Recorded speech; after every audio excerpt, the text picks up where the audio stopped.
Hello, everyone. My name is Todd, and I am the retail director and outdoor programs director with Ascend here in Pittsburgh.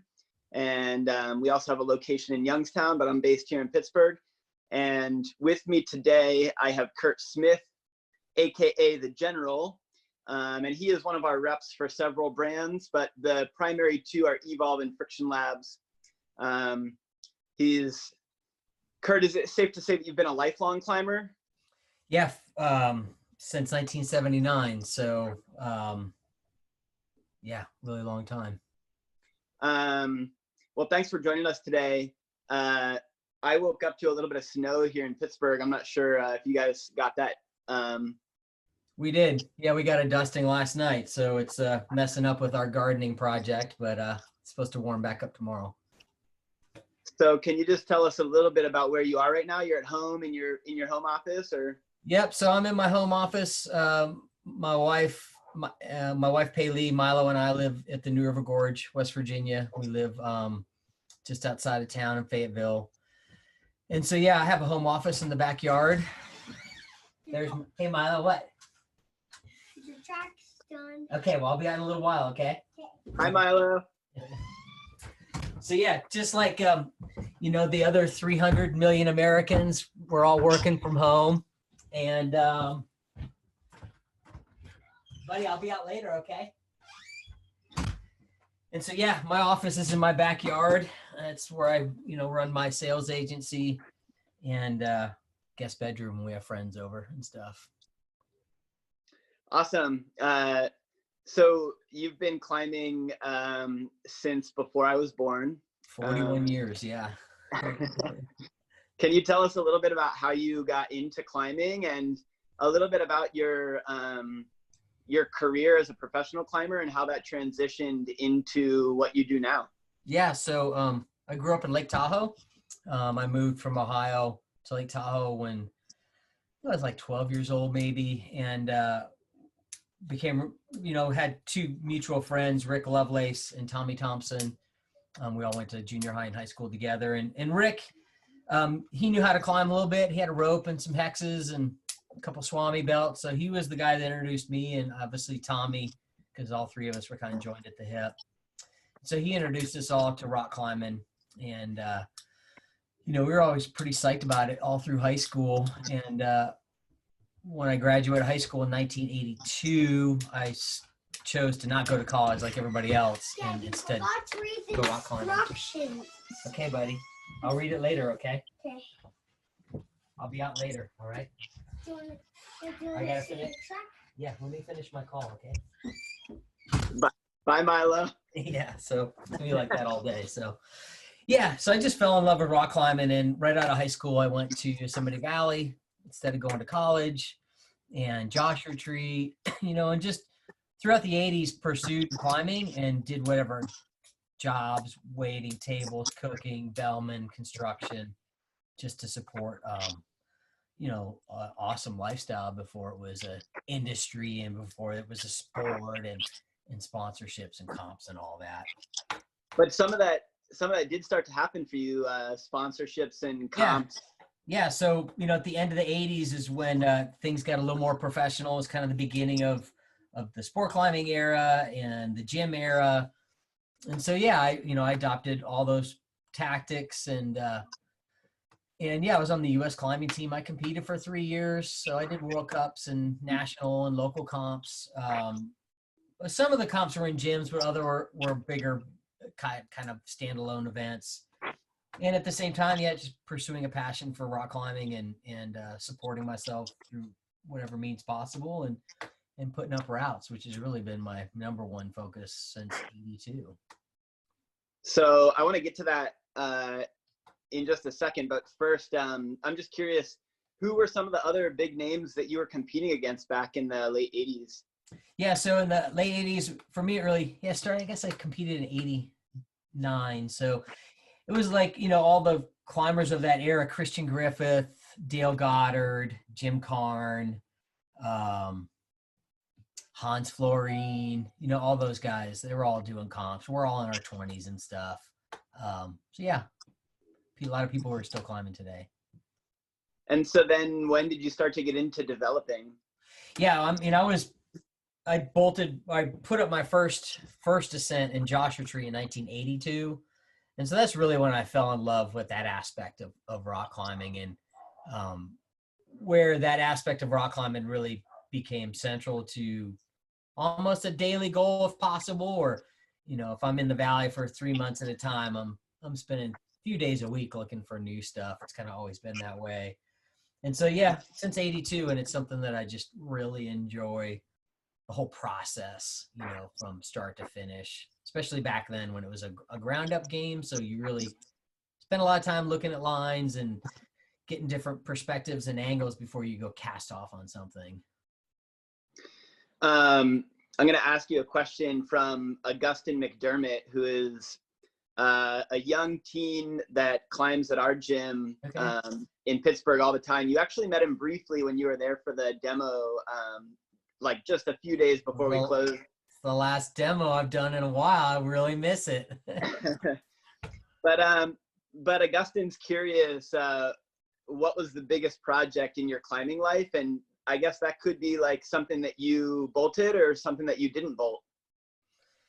Yeah, there's been a lot of them. So the route Slice of Life and Rifle was a big project just because it took me the whole season to do it, from bolting it that winter, cleaning it, which took a lot of work, and figuring out the line and just falling off it a million times. So that was one, the early 90s. But I'd say the biggest, when you define a big project, to me, it's going to be something multi-pitch. And that would be number of routes in Tuolumne, Potrero Chico, Mexico. And then probably the biggest project would be our attempt to free the Muir Wall in 1994 with Scott Cosgrove and Greg Epperson. That's probably the most my biggest project for sure. Another question from Augustin. He's curious about your favorite climbing destination. Tuolumne Meadows of Yosemite. The high country of Yosemite is my favorite place on the planet. Wow. That's for me, that question is sort of hard to answer. It is. So I'm impressed that you just like, for me it's Tuolumne in the valley, so Yosemite, Joshua Tree, and probably Rifle and Potrero. If I had to pick 4, those are the places that meant a lot to me, and I spent a lot of time there. So the memories are really rich and really deep. I want to get to your slideshow here soon. But before we do, Paul actually had this question. Paul is one of our owners at Ascend. And when we were talking about interviewing you, he sort of threw this question out jokingly. And I was like, it's kind of a funny question, but I think it's a good question. And his question was about one of the routes that you developed in El Potrero Chico that has since been free soloed. Oh, yeah. Yeah, so that's El Sendero Luminoso, which for when we did it in 94, Jeff Jackson, Pete Peacock, and myself, it was a pretty big deal for all of us. Pete had never done a big wall. Jeff hadn't really done too many big routes like that. And, I'd done a lot of aid climbing on El Cap, but had never applied, a ground up bolting process with a big wall in a free climb. So it was a really memorable experience. It was a 2.5-month project to bolt it from the ground up, clean the whole route, get it all dialed, resupply, rest, and then go to work it, and then go to send it, So it was a huge project. It was pretty crazy to see, 20 plus 25 years later or whatever it was, for Alex to solo it. I've done a lot of soloing in my day. You'll see it in my show. And it's just really crazy, Not a route I would pick to solo, but to each his own. So. And just for the record, what does that go at? I did have a really awesome trip in El Potrero Chico. I was there for a week in probably about 2007 or so. But unfortunately, that's not one of the routes that I got to climb on. So right. How many pitches is it, and what's it go at? It's 15 pitches and it's like 12 plus, maybe 13A. And a lot of it is there's a lot of 512 climbing on it. So a lot of really sustained technical climb with finger cracks and pockets and slippery limestone, holds could break. Pretty dicey solo in my opinion. Yeah. I think that I would agree with that. Well, all right. Yeah, I'm pretty excited to see some of these pictures. So, yeah, we can bust it out. Show us your screen. Let me share the screen. And let me go to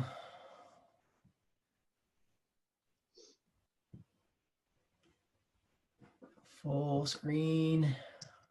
So y'all see that? Yeah. But we can also see like. Let me go slideshow view. Yeah. Let me see.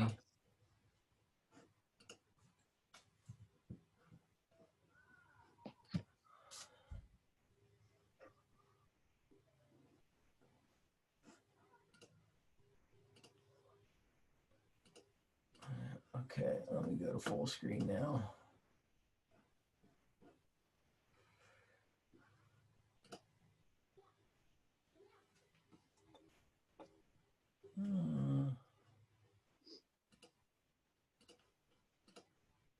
Yeah, interesting. Anyway, it looks good. Yeah. So, got to start with Milo. He's so much fun for Paley and I, and a constant. It's fun to travel and to explore and to show this kid the world. So, yeah, this is my family, Paley, Milo, and I. This is in Death Valley this winter.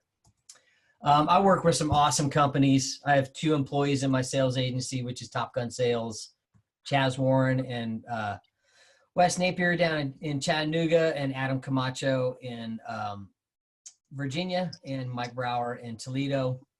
And we work with some great companies. I've been a sales rep for 16 years now and work with just some core family-owned awesome brands. So I'm really lucky to do what I do.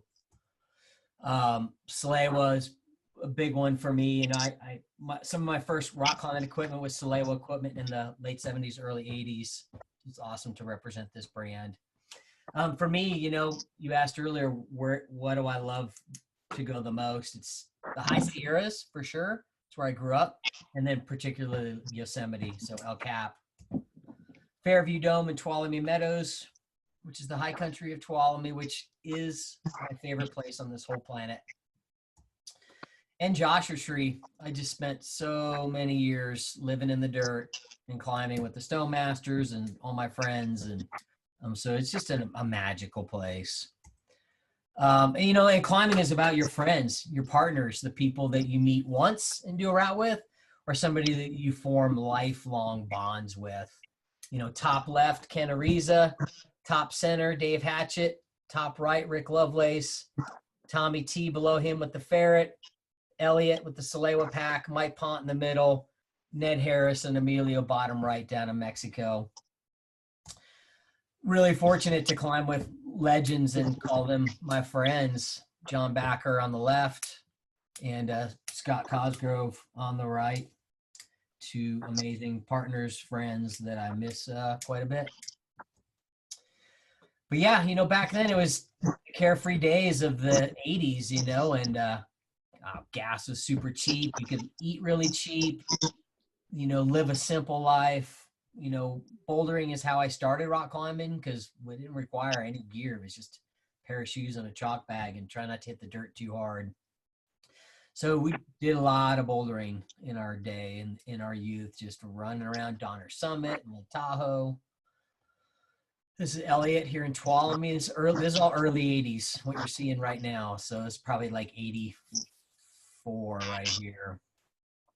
A lot of highball bouldering before we had foam pads. This is a really sketchy, hard 512 boulder problem. I don't know, V6 or something with just a nasty, nasty landing. It's called the Woodward Arret. And then, of course, the infamous Midnight Lightning. I spent the whole season in 84 throwing myself at this thing until I finally got the 4th ascent.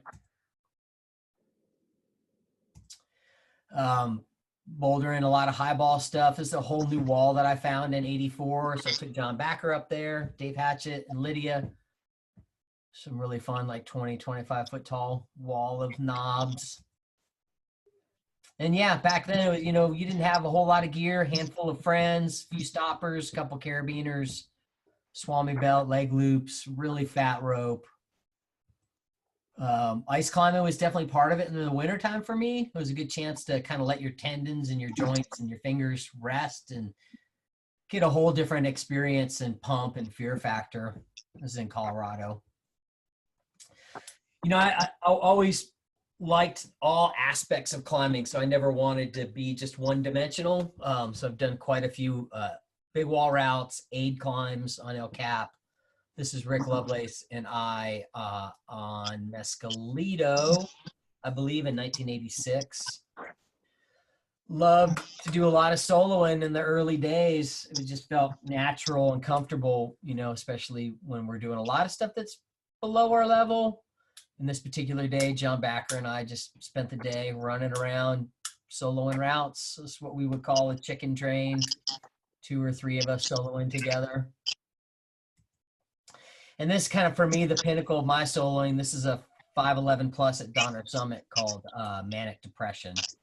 It was my first 512 top rope in 82. And then I led it that year in 82. And then I went back in 86 and soloed it. And then 1982, Joshua Tree, right out of high school. You know, I became friends with all the Stone Masters.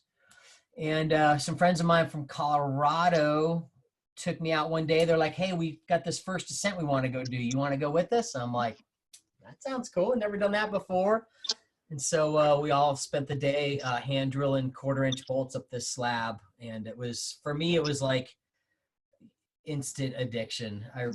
It was such an amazing experience, such a rush, you know, climbing into the unknown, don't know where your stance is going to be, don't know if you can stop, hand drill, which is total challenge. And for me, it just changed the course of my life. It became really important to do this as much as possible.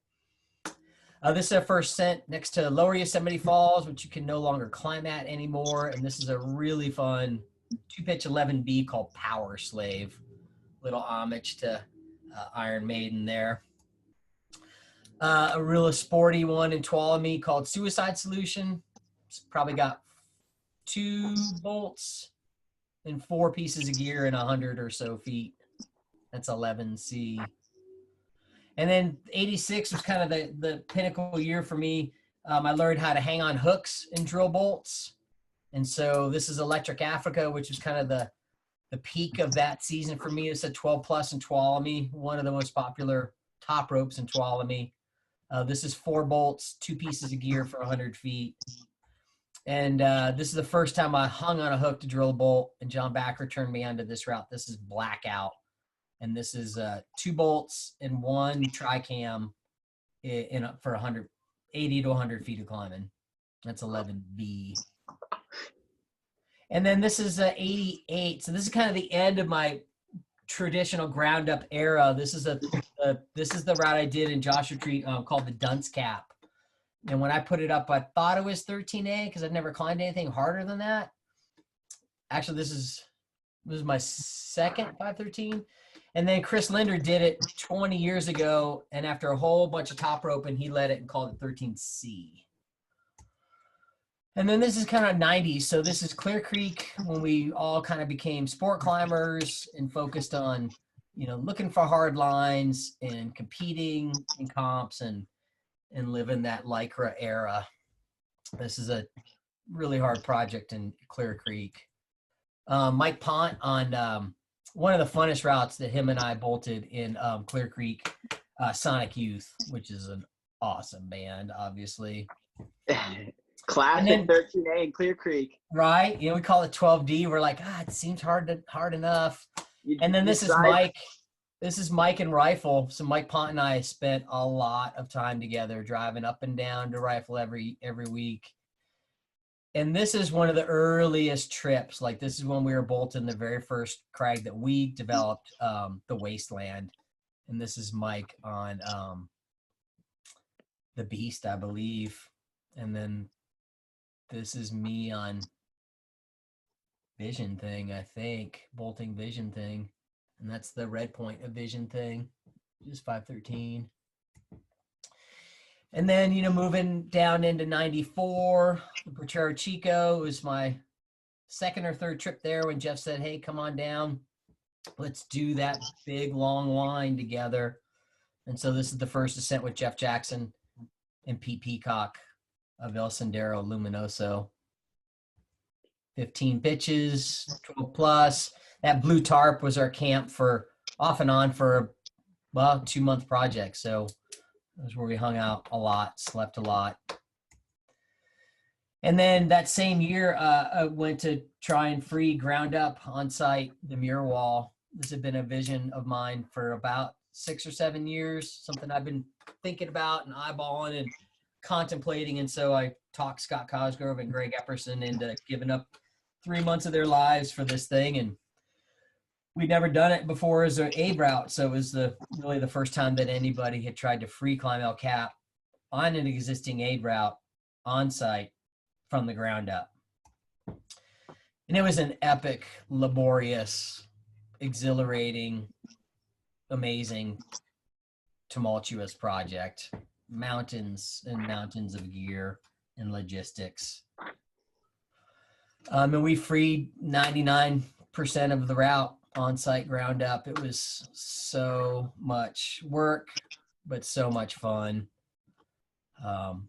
Truly an amazing experience. And with a lifelong friend of mine, Scott and I grew up climbing together, suffered a lot together, put up a lot of fun routes together. So it was a great project. This is one of the crux pitches, 13. Crux pitch.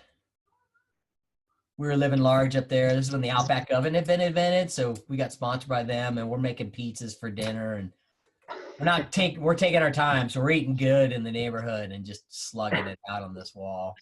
Scones for breakfast. And then this is near the top. This is the chicken head ledge. Got the espresso maker fired up. But yeah, it's been a pretty amazing 41 years of rock climbing, 56 years on this planet. And I'm looking forward to getting on the other side of this here pandemic. Yeah, for sure. One of the things that I wanted to ask you about was, so you know that I don't have any kids, but lots of people out there have kids and are trying to, continue to climb with their family. Right. So what advice do you have for people that are trying to get into climbing or maybe continue with their passion of climbing, and maybe they've got little kids? And I'm also curious how that has changed with the pandemic that we've been dealing with. Right. And what sorts of things have you been doing now that that are different from how you did it a couple months ago?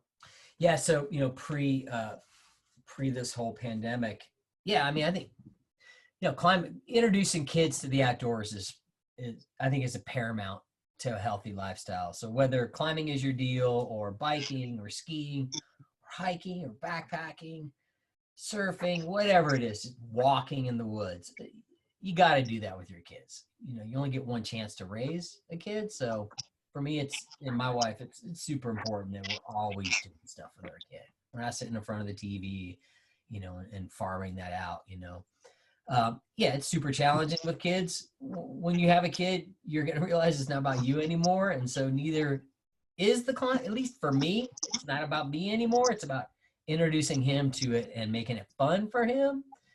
And if he takes to it, great. And if he doesn't, we'll do other things. I think for me, that's the approach that works for my wife and I. For the last 6 weeks, we haven't done any of that.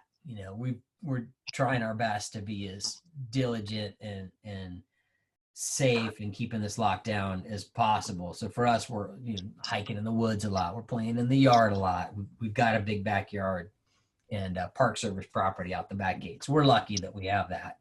So we're just definitely trying to stay active and stay outside, but avoiding people as much as possible until this thing is over. Yeah. Well, I'm curious if you can tell us a little bit about, how your work has changed because of the coronavirus. And, Yeah. are there some things that you were psyched on that have been put on the back burner? Are there still some things that we can look forward to?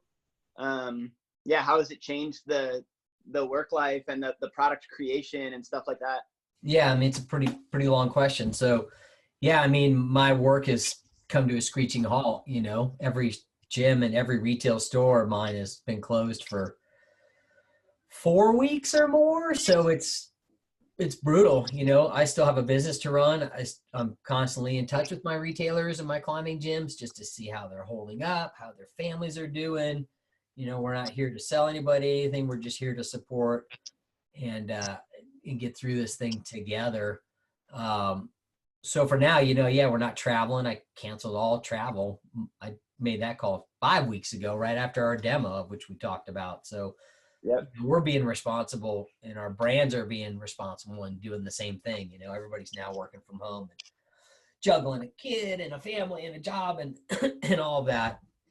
And I think everybody's doing a pretty good job about it. So, for Evolve and Salewa and Nemo, Friction Labs, Wild Country, Sterling Rope, all my brands, we have to continue to move forward and continue to be ready to turn this thing back on when that happens, whether it's, the end of April or the end of May. If I got to ride it out till June or July, that's what we're going to do. That's what I'm going to do. That's what my agency's going to do. We definitely are, we have spring 21 products done and ready to show our retailers. So instead of trade shows and CWA and OR and the regionals, we're all going to present to you guys digitally in the next 4 to 6 weeks. And it'll all happen online until we can get back together and gather as a tribe and as a family and as an industry. All right. Well, we're coming close to the end of our time, but I wanted to rapid fire a couple questions at you. Yep. And these three questions that I want to end with, they come from one of our employees. Hey, that's a nice water bottle. Yeah, check that out. That looks good. That's one of the Earthwell water bottles. Earthwell bottles. Ascend branded. Todd. We worked with you on those and gave them to our staff as a gift for the holidays, 2019 holiday gift, and leftovers we're selling in our shop now. And also, like, one of the things that's changed for us is, we never did online sales before for retail, but I've been dumping a lot of my time recently into putting a Shopify site up online for Ascend. And that's one of the products that you can find on the Shopify site. Let's get you hooked up with the folks at locally.com too, if you haven't dug into that yet. So all right, after this. All right, so rapid fire here from Jeremy. Jeremy is one of our guides at Ascend. He does the guiding program with me, and we do some guiding locally around Pittsburgh. One of the main spots that we go is Cooper's, which of course you're familiar with Cooper's. Awesome. But he had some really good product questions. He says, tell us about the new Phantom and how climbers should evaluate whether that's a good shoe for them, since it's billed as an elite level shoe for steep terrain that is also somehow comfortable to wear. Right. Yeah. So I think this is what Evolve has done well from day one, is to focus on comfort and make sure that you can build the performance around that, whether it's entry level performance or high performance. Every shoe is going to have some sort of performance level. And, I think the Phantom is our pinnacle product. It was a 2-year project, so it took a really long time between the initial development and then working with Paul Woods and Daniel Robinson. And as a rep, that can be frustrating. When it takes so long, when you think you're going to launch it one season, and you wait till the next because you want to get it right. But in the end, that patience pays off. And so I think the Phantom has been a great shoe for us, even though we just launched it before this crash, because it is our most advanced shoe technologically speaking, with the way the componentry, the materials, and the craftsmanship. And then the fact that you fit it like an oracle, you fit it like a shaman. The last is a little different, but the length should match up the same. So if you are a shaman or an oracle person, you would be the same length. But it's really powerful. It's really comfortable. It's really precise. It's got a super soft toe box in the very tip, but still has an edge where you want it. And then it's got just a really powerful heel. I think that this question sort of balances out with the Phantom, because it is kind of, the Phantom is a higher end shoe. So another question that's coming from Jeremy: what's some advice that you have for climbers trying to build an arsenal of maybe 2 or 3 pairs of climbing shoes for the gym and different types of crags outdoors? Yeah. I mean, it's good to have just a really comfy all around price point shoe. Use that as your warm up. The new Rave slipper that we just launched this year is my go-to favorite shoe, because it's $115, super affordable. You don't want to thrash your good shoes in the gym when you're warming up. The first half an hour of your session, you should just wear something comfy, take your time, get warmed up, bust out your good shoes for your your harder stuff, go back to your comfy shoe. When I go to the crag, I typically like to have at least 2 pairs of shoes in my pack, sometimes 3. I live at the New, so a lot of trad climbing, a lot of crack climbing. So I'm always going to have a pair of the Generals in the pack, because that shoe is very comfortable, kind of does everything for me. But then, you want to have that downturn shoe. You want to have that kind of higher performance shoe in your quiver. So, Rave, General, Shaman, that's a pretty winning combo, or Rave, Chronos, Phantom. Yeah, I do something sort of similar. I keep like two or 3 pairs of shoes at the gym. Yeah. And I'm, fortunate for one that I can have 5 or 6 different pairs of shoes, but for 2 that I have a little bit of office space at the gym at Ascend, and I can keep a bunch of gear there. Totally. But yeah, I have like 2 or 3 pairs of shoes that I keep at the gym, and I use a pair to warm up in or for like top roping, and then I have a more aggressive shoe. It's actually the Oracle that I use for like steeper bouldering and stuff like that. Yeah. And I do the same thing in my climbing pack that I've got ready to go here at home. Anytime I want to go climb outside, I also have 2 or 3 pairs of shoes that I have here that that are ready to go, that I can throw in my climbing pack. Yeah. And it's kind of the same. I keep like a pair that I can warm up in, and then one of my go-to pairs is the Shaman. I like to climb in it outdoors, especially in areas like the New. I like that it's a little bit more rigid, and like for me, I like it. I think it's a good edging shoe, which suits me well for the New. Right. All right, so let's wrap things up here with one last question. Well, kind of 2 questions in one. How much do you still climb, and what advice do you have for someone that wants to keep climbing and improving into their 40s and 50s or later on in life? Yeah, I mean, I still climb. I'm always going to rock climb. It definitely comes and goes depending on how much free time I have, and running a business and all of that. Typically I tend to climb a little bit more in the wintertime. Workload's a little bit less. We tend to travel out west and get some breaks that way. So yeah, I mean, it's definitely not the priority that it once was, but it's still a huge part of who I am, what I love to do still. I think when you get into your 40s and 50s and stuff, you just, again, it's just for me, I just want to have fun. So whatever it is, 5'8", 5'10", all day long, new areas, places I've been to 1,000 times. It's just about having a good time.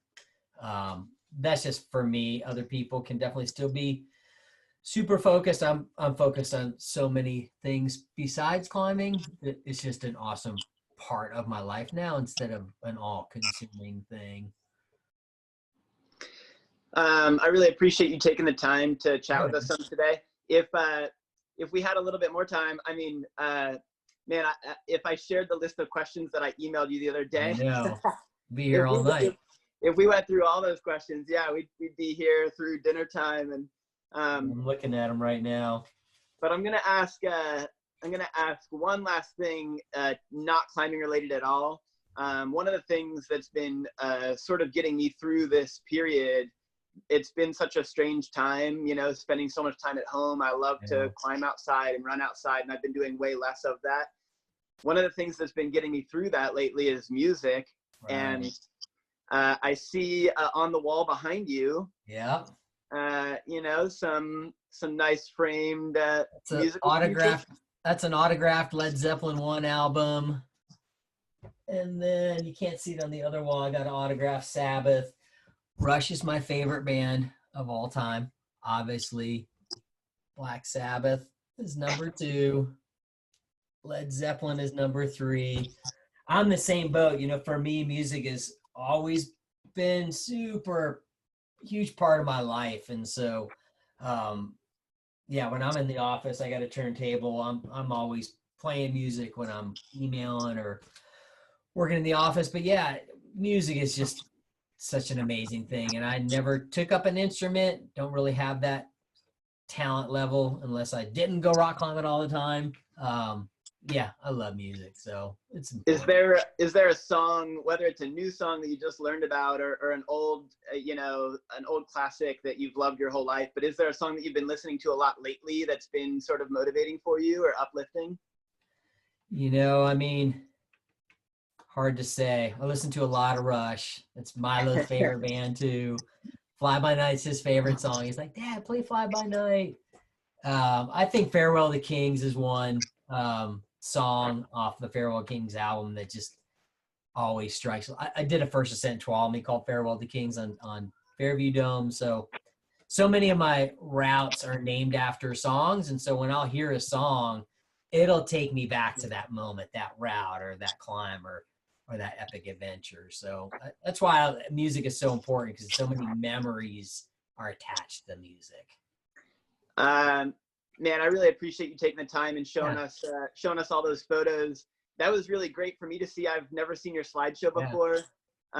Let's organize an event in the gym when we get open. Let's have like let's get back to life party at the gym. I'd be psyched for that. And we'll give you the longer version of that. I've been climbing for 16 years, but you've got more than double that on me. Yeah. And a lot of people that come and climb in the gym have only been climbing for 1, 2, 3, you know, or so years. But it's awesome to see all those photos and some of the spots that you were showing. Like El Potrero Chico has a really special place in my heart. Totally. Clear Creek Canyon, I spent a summer living in Boulder. Okay, yeah. And when you showed that picture of Sonic Youth, man, it's just like you're talking about the memories. Driving into Clear Creek Canyon and you just see Sonic Youth on the right down in the creek. It's such a good route. I drove by that for like 5 years before I finally put the first route, because everybody didn't even think about climbing in Clear Creek all through the 80s. And then at the end of the 80s, when I moved to Boulder for my first time in Boulder, living in Boulder, I was like, I need new routes to do, and nobody's in Clear Creek. So we just pull over one day, look at the rock, and go, wow, this is legit. Let's go. Yeah, I love that place. Cool. Well, hey, man, thanks for getting me to put on a real shirt. I know. You still got pajamas on, though. I saw that. Yeah. I got my Evolve shirt. I got my Rush hat. I'm ready to go. Business on top, but exactly. Haven't left the house yet today, so that's still on the bottom. Yeah, right on. Thanks a lot, Kurt. I really appreciate the time and a good trip around the world, showing us everywhere you've climbed and everything that you've experienced in the industry. Yeah, man, I appreciate you guys at Ascend, Aaron and Paul and Alex and you, Todd, and all of your people. And let's just try and get through this thing together. And when we do get on the other side of this thing, let's have a really good time and let's appreciate what we got in life. Sounds great.